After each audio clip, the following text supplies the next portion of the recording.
आशीष जी, जैसे कि हमने अभी एवी की भी शुरुआत की और ये वाकई दिल्ली देश की राजधानी है। शिक्षा के लिए तमाम लोग वैसे भी दिल्ली पहुंचते हैं और दिल्ली के जो छात्र हैं उनके लिए भी एक बड़ी चुनौती है कि शिक्षा कैसे सब तक पहुंचे और कैसे और बेहतर हो।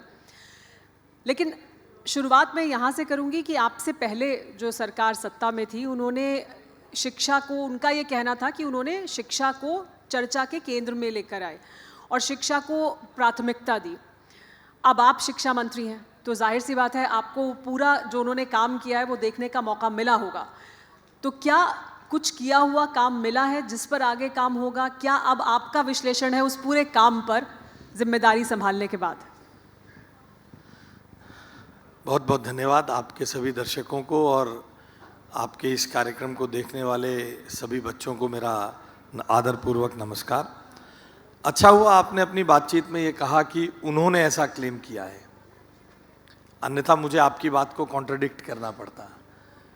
कोई भी सरकार होगी वो बहुत बड़े बड़े क्लेम करती है, कोई भी सरकार टॉम टॉमिंग करती है अपनी मुद्दों का। इसका जवाब देने के लिए हमारी सरकार की प्रतिबद्धता को मुझे तोड़ना पड़ेगा, क्योंकि हमारी सरकार ने इस बात को कन्विक्शन के साथ मुख्यमंत्री रेखा गुप्ता जी के नेतृत्व में तय किया है कि पिछली सरकार ने ये नहीं किया, ये हम बोलना बंद कर देंगे। हम क्या करने जा रहे हैं, हम कैसे इसमें बदलाव लाएंगे, हम कैसे चीज़ों को बदलेंगे, हम इस पर बात करेंगे। आपके इस प्रश्न का उत्तर देने के लिए मुझे इस प्रतिबद्धता को तोड़ना पड़ेगा। उस पर भी आएंगे, वो अगला प्रश्न होगा, लेकिन पहले आप ये बताएं कि आपको मिला क्या? मैं दिल्ली के पीडब्ल्यूडी मिनिस्टर के घर से 400 मीटर दूर प्रीतमपुरा में, उनके घर से ठीक 400 मीटर से भी कम दूरी पर एक स्कूल में गया। 2018 में वहां पर स्विमिंग पूल सैंक्शन हुआ था और आज 2025 तक पूरा होने की राह देख रहा है। मुझे आधा अधूरा स्विमिंग पूल मिला। शिक्षा क्रांति के तथाकथित स्वघोषित जनक मनीष सिसोदिया जी के विधानसभा में मैं गया, पड़पड़गंज में। इसी तरह के आधे अधूरे खेल की व्यवस्था जिसको दिखाकर चुनाव में बहुत प्रचार किया गया, कमरों के नाम पर बाथरूमों की गिनती किए गए स्कूल। आपको मालूम है, मैं आप सब बच्चों को भी बताना चाहता हूं, पिछली सरकार जब ये क्लेम करती थी कि हमने फला फला 10,000 20,000 कमरे बना दिए, तो उनके कमरों की गिनती में बाथरूम, स्टोर और जो लैब के लिए छोटा सी जगह बनती थी वो भी शामिल होती थी। जितने बाथरूम, गार्ड का कमरा, वो सब कमरों में क्लासरूम्स में गिनती किए जाते थे। नए स्कूल बने, सेमी पक्का स्ट्रक्चर में बने, और आपने अपनी कॉपी में पढ़ाई के बारे में तो कहा ही है। दिल्ली बाट देख रही है कि कब यहां से टॉपर निकलेंगे, मगर देखिए कितना रिवर्स हो गया। यहां पे बहुत सारी, शायद आप सब शिक्षिकाएं होंगी, आप में से बहुत सारे लोग सरकारी स्कूलों में पढ़े होंगे, आपके पेरेंट्स भी पढ़े होंगे। क्या दिल्ली में सरकारी स्कूल से इन 10 सालों से पहले क्या सरकारी स्कूल से आईआईटी में लोग नहीं जाते थे? क्या डॉक्टर नहीं बनते थे? क्या लोग आईएफएस नहीं बनते थे? बनते थे। मगर फर्क ये था, तब पढ़ाई पर काम होता था, तब पढ़ाई को आगे बढ़ाने के लिए काम होता था। पिछले 10 सालों में कैसे इकोसिस्टम खड़ा किया जाए, कैसे विदेशी अखबारों में आर्टिकल छपवाकर वाहवाही बटोरी जाए, इस पर काम हुआ है। मतलब सिर्फ मार्केटिंग हुई, वो जो अंतर्राष्ट्रीय मीडिया में चर्चा हुई वो काम के आधार पर नहीं हुई? बिल्कुल नहीं हुई। और आप देखिए, अगर हमारे यहां काम हो रहा होता, अगर हमारे यहां दिल्ली में शिक्षा में काम हुआ होता, 1993 से 1998, 1993 से 1998 के बीच में बीजेपी की सरकार थी और 27 साल से दिल्ली में बीजेपी की सरकार नहीं थी। इन 27 सालों में 1070 सरकारी स्कूल हैं दिल्ली में और 1677 प्राइवेट स्कूल हैं। ये सुमेरा जी डिमांड एंड सप्लाई का खेल है। अगर आपने सरकारी स्कूल लगातार अच्छे करते जाते तो प्राइवेट स्कूल में लोग जाते क्यों? क्यों जाते प्राइवेट स्कूल में लोग? क्योंकि आपने सरकारी स्कूल अच्छे किए नहीं, इसलिए सरकारी स्कूलों की गिनती गिरती चली गई, प्राइवेट स्कूल बनते चले गए। दिल्ली में लोगों के पास साधन आते गए, बच्चों के माता पिता के पास पैसे आते गए, और हर माता पिता ये चाहता है जो मुझे मिला मुझसे बेहतर बच्चे को मिले। इसलिए बेहतर से बेहतर जिसका नाम है मार्केटिंग के आधार पर प्राइवेट स्कूल का, उसमें दाखिले के लिए होड़ लगने लग गई, मनमानी फीस बढ़ने लग गई, मनमानी डोनेशन मांगी जाने लग गई। अगर हमने सरकारी स्कूल अच्छे कर दिए होते तो ये नौबत नहीं तो ये नौबत क्यों आती? लेकिन जब आप फीस बढ़ोतरी की बात करते हैं तो वो एक बहुत बड़ी समस्या है दिल्ली में, और ये तो अभी पिछले कुछ दिनों के दौरान हमने देखा भी। आप एक बिल लेकर आए हैं जिसकी बहुत चर्चा है कि उसमें बहुत से प्रावधान होंगे जिससे ये जो फीस बढ़ोतरी है इस पर लगाम लगाई जा सके, लेकिन अभी तो वो आया नहीं है।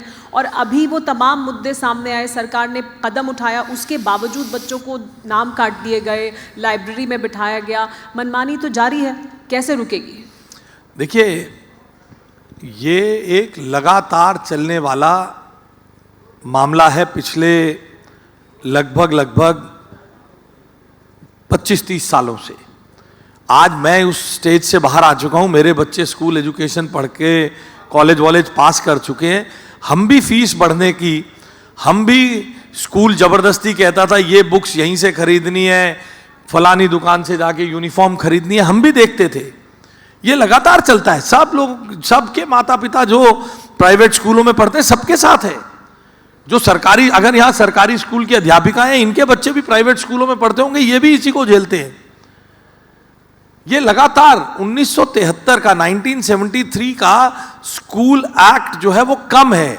1973 में बित्ते बराबर दिल्ली थी। दिल्ली यूनिवर्सिटी का रिजल्ट एक ब्लैक बोर्ड पर पूरी दिल्ली यूनिवर्सिटी का रिजल्ट लग जाता था। पूरा सीबीएसई का दिल्ली बोर्ड का रिजल्ट अखबार में गजट छपता था कि इस बच्चे के कितने नंबर आए हैं। और आज दिल्ली बहुत बढ़ गई है, ये एक्ट कम पड़ रहा है। लगातार ये था। हमने इसको समझते हुए हमारी सरकार की, मोदी जी के नेतृत्व में जो कन्विक्शन है और मुख्यमंत्री रेखा गुप्ता जी के नेतृत्व में जो हमारी डायरेक्शन है वो पीपल फ्रेंडली है। हम मानते हैं 27 सालों में सरकारों ने जो काम करना चाहिए था शिक्षा के स्तर को बढ़ाने का वो नहीं किया, इसलिए पब्लिक स्कूल खड़े हुए, इसलिए प्राइवेट स्कूल खड़े हुए। यहां पर अपनी एस्पिरेशंस को पूरा करने के लिए जो माता पिता बच्चों को भेजते हैं, उनकी एस्पिरेशंस को पूरा करने के लिए जो एक्सटॉर्शन उनसे की जाती है, हम उन पब्लिक के, उस जनता के हितों की रक्षा के लिए खड़े होंगे। इसलिए एक कठोर कानून Delhi school transparency in fixation of school act हम लेकर आए हैं, जिससे माता पिता के हितों की रक्षा, जो एस्पिरेशनल दिल्ली में, एस्पिरेशनल भारत की एस्पिरेशनल राजधानी में अपने बच्चों को शिक्षा देना चाहते हैं, उनके हितों की रक्षा हो, गरीब माता पिता के हितों की रक्षा हो। लेकिन अरविंद केजरीवाल ये कह रहे हैं कि पिछले 3 महीने में माफिया आ गया है, शिक्षा माफिया दिल्ली में वापस आ गया है पिछले 3 महीने के दौरान। ये बड़ा आरोप वो लगा रहे हैं। देखिए, अरविंद केजरीवाल जी तो अपनी रिलेवेंस तलाश रहे हैं। आप अरविंद केजरीवाल जी से क्या उम्मीद करती हैं? आपका ये सवाल ही बेमानी है। ये सब बच्चे भी जानते हैं अरविंद केजरीवाल जी हमारी सरकार के विरोधी हैं। वो कभी भी बताओ, वो कभी भी हमारी तारीफ करेंगे? हमारा विरोधी जो हमसे चुनाव हार के गया है, वो क्यों हमारी तारीफ करेगा? वो तो हमारी निंदा ही करेगा। उसका काम है, उसका दायित्व है ये, तो वो हमारे बारे में क्यों बोलेगा? 2020 से उनकी नाक के नीचे डीपीएस में इस प्रकार की प्रताड़ना पेरेंट्स को हो रही थी, क्यों नहीं रोक पाए? वे लोग इस तरह का एक्ट लाना चाहते थे, 10% पर वर्ष पर ईयर बढ़ाने का गारंटी इनको देना चाहते थे, मगर अंडर द टेबल सेटलमेंट नहीं बनी, इसलिए लाने की हिम्मत नहीं जुटा पाए। इसलिए हम लेकर आए हैं। हमारा मानना है ये जो बच्चे प्राइवेट स्कूल्स में जाते हैं, इनके माता पिता के गाढ़े खून पसीने की कमाई का, इनकी एस्पिरेशंस का, उनकी अपेक्षाओं के साथ हम पूरा करेंगे। पहले उनके पैसे की सुरक्षा, उनके बच्चों के भविष्य की सुरक्षा, और आने वाले 1-2 साल में हम दिल्ली में ऐसे सरकारी स्कूल बनाएंगे कि आपके पास लोग आएंगे और आप हमें पैरवी करेंगी कि दिल्ली सरकार के फलाने फलाने स्कूल में हमारा दाखला स्कूल में हम तो अपने बच्चों को भी भेज देंगे। लेकिन आशीष, हाँ, ऐसे स्कूल बनाने वाले हैं हम। हमारी कन्विक्शन है अगले 3-4 महीने में 75 सीएम श्री स्कूल, जिसके हर क्लासरूम स्मार्ट क्लासरूम होगा, जिसमें पर्सनलाइज्ड लर्निंग की, जिसमें एनईपी की एक्सपीरियंशियल लर्निंग की, एआई की, रोबोटिक्स की पढ़ाई, उस एआई के माध्यम से स्टूडेंट के लर्निंग आउटकम्स को गेज करने के तरीके, जहां साइंस ऑफ लिविंग की पढ़ाई कराई जाएगी। साइंस ऑफ लिविंग यानी छोटे छोटे बच्चों के एंजाइटी को कंट्रोल करना, उनके इमोशंस को कंट्रोल करना। आप और हम विदेश से आते हैं तो इंग्लैंड से आने के बाद गाड़ी बिल्कुल ऐसे लगाते हैं, बिल्कुल टच ना कर जाए कहीं, 4 दिन तक बड़े सधे सधे रहते हैं, बताते हैं, वर्णन करते हैं, देखो ट्रैफिक जा रहा होता है, बस आगे चल रही है तो उसके आगे साइकिल चल रही है तो पीछे बस चलती रहती है, नो वन हॉन्क्स। इन बच्चों को क्लास में कौन पढ़ाएगा? ये सिविक सेंस है, साइंस ऑफ लिविंग पढ़ाई जाएगी, और धीरे धीरे दिल्ली की हर क्लासरूम स्मार्ट क्लासरूम होगा, एआई बेस्ड लर्निंग आउटकम्स को गेज करने वाला, टीचर्स की रेपिटेटिव कामों को खत्म करने वाले स्कूल होंगे। रोज अटेंडेंस टीचर को लेने की जरूरत नहीं पड़ेगी, रोज उसको बैठकर पेपर चेक करने की जरूरत नहीं पड़ेगी। एआई के मॉड्यूल्स के आधार पर पढ़ाई कराएंगे, जिससे टीचर जानेगी ये सिविक्स में ये बच्चा कमजोर है तो सिविक्स में पार्लियामेंट वाला इसको टॉपिक कमजोर है, तो अगली बार उसके लिए जो प्रश्न पत्र बनेगा उसी आधार पर बनेगा। यहां तक की सोच के साथ दिल्ली में सीएम श्री स्कूल हम बहुत जल्दी जनता को समर्पित करने वाले हैं। आपने बताया कि सीएम श्री स्कूल आप शुरू करने वाले हैं, और क्या क्या कुछ 5 बड़ी बातें या जो बड़े आपके एजेंडा जो फौरन आपने सेट आउट किए हैं अपने लिए, क्योंकि ये तो लंबी एक प्रक्रिया होगी, तो क्या हम देखेंगे जो जल्द ही हम बदलाव दिखेगा कि हमें? देखिए, लंबी प्रक्रिया तो नहीं होगी। प्रधानमंत्री जी जैसा कहते हैं, भारतीय जनता पार्टी की सरकारें जिसकी घोषणा करती हैं उसका उद्घाटन भी करती हैं, इसलिए बहुत जल्द सीएम श्री स्कूल धरातल पर दिल्ली के बच्चों को हम समर्पित करेंगे। फी बिल को, क्योंकि देश में जो घटनाक्रम घटा उसके कारण हम विधानसभा में नहीं ले जा पाए, बहुत जल्दी उसको कानून बनाकर बच्चों के हितों की रक्षा करेंगे। बच्चों में अपने स्किल्स बढ़ाने के लिए नीव प्रोग्राम, न्यू ईरा इन एम्प्लॉयबिलिटी विजन, जहां पर बच्चों के एंटरप्रेन्योर स्किल्स को बढ़ाने के लिए, जहां उनके स्किल्स को अपग्रेड करने के लिए ऐसे मॉड्यूल्स को हम दिल्ली की शिक्षा व्यवस्था में लेकर आने वाले हैं। मैंने आपको बताया साइंस ऑफ लिविंग हमारा एक बहुत बड़ा एजेंडा है, जिसमें हम पहली क्लास से इन सब चीज़ों को इनकलकेट करने की बात करने वाले हैं। श्री अब्दुल कलाम लैंग्वेज लैब्स, जिसमें बच्चों को केवल इंग्लिश और हिंदी में अपग्रेड करने के लिए नहीं, 4-5 अलग अलग विदेशी भाषाओं में उनके स्किल्स को अपग्रेड करने का काम हमारी सरकार करने वाली है। और वो स्किल्स सिर्फ इसलिए अपग्रेड नहीं होंगे कि उनको फ्रेंच में या स्पेनिश में बात करना सिखाएंगे, वो यहाँ तक अपग्रेड किए जाएंगे एनएसडीसी के साथ समावेश करके, कि मान लीजिए कल को फ्रांस में जाके कोई बच्चा हॉस्पिटैलिटी इंडस्ट्री में काम करना चाहता है, तो उसकी भाषा में किस प्रकार की उसके अंदर कला, उस भाषा का ज्ञान किस प्रकार का होना चाहिए। कोई वहां जाकर हेल्थ सर्विसेज में काम करना चाहता है, यहां तक की ट्रेनिंग स्वर्गीय अब्दुल कलाम लैंग्वेज लैब्स में हम देने की योजना लेकर बच्चों के पास आ रहे हैं। भाषा की बात कर रहे हैं, लैंग्वेज लैब्स की बात कर रहे हैं। एनईपी, प्रधानमंत्री का एक सपना वो भी है कि नेशनल एजुकेशन पॉलिसी को तेज़ी से लागू किया जाए, पूरी तरह से दिल्ली में लागू नहीं हो पाई है, और जो भाषा है वो एक बड़ा विवाद का मुद्दा है नेशनल एजुकेशन पॉलिसी में, देश में कई राज्यों में। तो उसको किस तरह से पूरी तरह से लागू करेंगे और किस तरह से वो बदलेगी शिक्षा को? क्या उसकी वजह से बदलाव देख सकते हैं? एनईपी की हर वर्टिकल को हम लागू करेंगे। एनईपी में 2 स्थानीय भाषाओं के संदर्भ में बात है।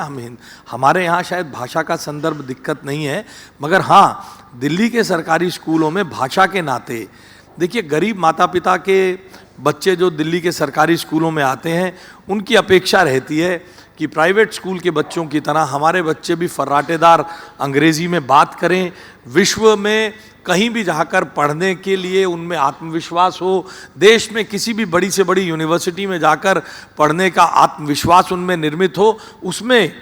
उसमें भाषा के रूप में हिंदी और इंग्लिश दोनों का महत्व है, साथ ही कुछ विदेशी भाषाएं, और इसमें हम संस्कृत और अन्य जो स्थानीय भाषाएं हैं, कन्नड़, तमिल, ऐसी कुछ भाषाओं का भी समावेश हम करने वाले हैं। और साथ ही साथ दिल्ली जिसमें पिछड़ रही है, पर आशीष जी, दिल्ली में तो फिर बहुत चुनौती हो जाएगी। दिल्ली में तो पूरे देश से लोग आके रहते हैं, फिर वो अगर अपनी स्थानीय भाषा भी पढ़ना चाहेंगे, हर स्कूल में कैसे टीचर का अरेंजमेंट होगा? इसलिए इन लैंग्वेज लैब्स में एआई का समावेश होगा।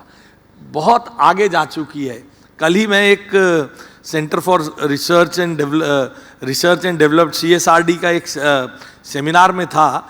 एआई इन एजुकेशन का क्या रोल है, उसमें बहुत सारे वर्टिकल्स खुलते जा रहे हैं। एक समय जैसे कंप्यूटर चुनौती दिखता था, इस समय शिक्षकों को, शिक्षा देने वालों को और शिक्षा लेने वालों के लिए एआई एक चुनौती है। इस समय आप जानकर हैरान होंगी, जो ChatGPT 4.0 है उसमें इतना डाटा अपलोड हो गया है कि अगर कोई व्यक्ति उसे पढ़ना चाहे तो उसे 3000 साल लगेंगे पढ़ने के लिए, इतना डाटा है। हम स्मार्ट बोर्ड हम दे रहे हैं, तो स्मार्ट बोर्ड में टीचर को स्मार्ट बोर्ड बटन दबा के रब करने के लिए ही नहीं है, उसने अगर उसकी ट्रेनिंग इतनी दूर तक करानी पड़ेगी, उसकी स्किल सेट्स को इतना बढ़ाना पड़ेगा कि अगर हिस्ट्री के सेशन में वो टीचर हड़प्पा और मोहनजोदड़ो की सभ्यता पढ़ाना चाहती है तो उसके अंदर जाकर एक्सपीरियंशियल लर्निंग को हम बच्चों को दे सकें, स्टोरी टेलिंग जो NEP का एक बड़ा वो है। तो इन सब पर दिल्ली की सरकार काम कर रही है। हमारे जो हम 2000 क्लासरूम बनाने वाले हैं, एक तरफ से बहुत ये एक्चुअल क्लासरूम बनेंगे, एक्सपीरियंशियल लर्निंग के लिए, और वो देने के लिए टीचर्स की कैपेसिटी बिल्डिंग पर भी हम प्लान चला। क्योंकि सर, ये जो आपने मुद्दा उठाया बहुत अहम मुद्दा है कि आर्टिफिशियल इंटेलिजेंस और एजुकेशन भी पूरी दुनिया में बहुत तेज़ी से बदल रही है, टेक्नोलॉजी बहुत तेज़ी से बदल रही है, और हम जिस तरह से टेक्नोलॉजी बदलती है उतनी गति से क्या हम बदलने के लिए तैयार हैं? हमारे सरकारी स्कूलों की क्या वो स्थिति है? क्या हमने वो होमवर्क किया है कि जितने दिनों में हम ये बदलाव लाएंगे कोई नया बदलाव आ जाएगा, तो क्या हम उसके लिए तैयार हैं, वो नेक्स्ट लीप के लिए? देखिए, मैंने आपसे बताया कि हम AI एनेबल्ड CM3 स्कूल बनाना चाहते हैं। जब हमारे स्मार्ट क्लासरूम्स होंगे, उसमें टीचर्स की कैपेसिटी बिल्डिंग होगी, AI का यूज़ होगा। जैसे मैंने पहले कहा, रेपिटेटिव कामों में टीचर निकल जाए तो हमें ये सब तैयारी करनी पड़ेगी। पिछली सरकार ने तो ऐसा कोई कदम कभी आपने चर्चा में भी नहीं सुना। वो तो केवल 2 स्कूल, एक राउज एवेन्यू पे और एक दिल्ली सचिवालय के पास पड़पड़गंज में मनीष सिसोदिया की विधानसभा में दिखाया करते थे। उसके अलावा कभी इस प्रकार की करिकुलम में चेंजेस की और बाकी सब विषयों की बात ही नहीं हुई। वो सरकार तो केवल कुछ दीवारों में रंग बदलकर शिक्षा में बदलाव की बात करती थी। हम लोगों के सपनों में रंग बदलकर, उनके भविष्य में रंग बदलकर शिक्षा के बदलाव की बात कर रहे हैं, जिसमें हम इन सब एंडेवर्स को करना चाहते हैं। तो ये जो CM3 स्कूल है, कब तक हम देख सकते हैं कि कोई पहला स्कूल बहुत जल्द साल में? आप मानिए, प्रभु सब कुछ ठीक रखें, हम पर अपनी कृपा बनाए रखें, दिल्ली वासियों पर अपना आशीर्वाद बनाए रखें बाबा महाकाल, तो अगले 4-5 महीने में CM3 स्कूल दिल्ली की यथार्थ होंगे। ये तो बहुत जल्दी आप धरातल पर भी उतार देंगे जिस तरह से आप वादा कर रहे हैं। लेकिन अगर हम परसेंटेज की बात करें और कट ऑफ्स की बात करें, वो लगातार बढ़ती जा रही हैं, और चुनौतियाँ गवर्नमेंट स्कूल के छात्रों के लिए, सरकार जिन स्कूलों को चलाती है उनके लिए बढ़ती जा रही हैं। उसको कैसे देखते हैं आप? देखिए, हमने अभी रेमेडियल क्लासेस का भी एक प्रावधान किया है। हम ही ने आकर बड़े बड़े कोचिंग इंस्टीट्यूट्स के साथ CUET आदि की कोचिंग को निःशुल्क बच्चों को ऑनलाइन कोचिंग देने की व्यवस्था की। उसको आगे और बड़ा पैमाने पर हम करने जा रहे हैं। और भारत की सरकार ने बच्चों के लिए इस दबाव से निकलने का रास्ता बना दिया है। देखिए, इनमें से तो छोटी उम्र के बच्चे, इनमें से तो शायद किसी ने कैपिटेशन फीस पे दाखला होता था, कभी सुना भी नहीं होगा। तो मेरे से बच्चों किसी ने सुना है कैपिटेशन फीस देनी पड़ती थी करोड़ों रुपए बेंगलोर में, नागपुर में, बेलगाम में? इन्होंने नीट देखा है, इन्होंने वो चीज ही नहीं देखी है। करोड़ों रुपए कैपिटेशन फीस देते थे, बड़े डॉक्टर का बच्चा ही वो दे पाता था, वही डॉक्टर बनता था, वही इंजीनियर बनता था। नीट का एग्जाम लाके मोदी जी ने इन बच्चों के भविष्य को एक सेंस ऑफ एंटाइटलमेंट जो रहती थी वो हटाकर एक रिक्शा चलाने वाले का बेटा हो या एस्ट्रोनॉट का बेटा हो, सबको बराबर की अपॉर्चुनिटी दी है। सिमिलरली अगर आपके पास मेरिट है तो सरकारी स्कूल हो या प्राइवेट स्कूल हो, उन सबसे हटाकर बराबर के ऑप्शंस और उपलब्ध कराने का काम सीयूईटी ने किया है दिल्ली विश्वविद्यालय में दाखिले में।